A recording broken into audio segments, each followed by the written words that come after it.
Monday morning, the Rome-Floyd Chamber welcomed the Georgia Chamber of Commerce's new Georgia Economy Tour to the Rome Forum River Center. Chris Clark, president of the Georgia Chamber, led a presentation highlighting issues facing local businesses throughout Northwest Georgia. Popular topics covered shortages of skilled local workers, a lack of housing options, and how artificial intelligence and automation will affect the job market in the future. President Clark spoke to us about how the Chamber worked to protect data center jobs in Georgia, including the Microsoft data center that will soon be coming to Rome. He also detailed what younger workers will need to focus on to get plugged into a data center career. The governor did veto the bill that would have rescinded the tax credits for certain types of data center projects in Georgia. We asked for that veto.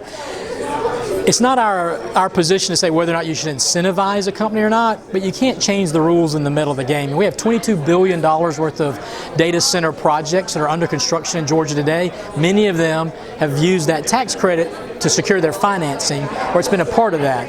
And so we just said, let's let the companies that are in the process finish the process. And I think the governor saw the same thing. Businesses want stability. They want to know what's going to happen. And I appreciate the governor for vetoing that bill and giving us an opportunity to continue that dialogue and that discussion. You know, from a standpoint of what does the future look like, well, those data centers are there because of artificial intelligence and the importance that data plays in our everyday life. And so for young people that are thinking about, do I want a career in that area? Well, gosh, anything in the STEM field, the ability to build out your communications and problem-solving skill sets, but having an understanding of AI early, how to use it for your classwork. You know, it's not whether or not you should use it or not, it's that you are. So how do you use it appropriately? Do we have the right ethics in place? Do you have the right moral code in place? And so there's going to be tons of jobs created in Georgia for young men and women in those fields.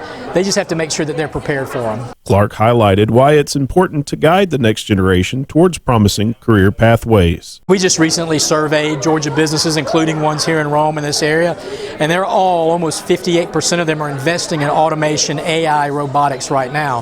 The issue is that they come in and they make that investment, but they don't have the skill to go in and then run the computers that are running the robots. And so we've got to make sure that we are reaching out to young men and women in this community and telling them, here are the opportunities that exist. It's not a robot's going to take your job. We need you to learn how to run a robot so that you can go to work here and make a great salary and have a great career.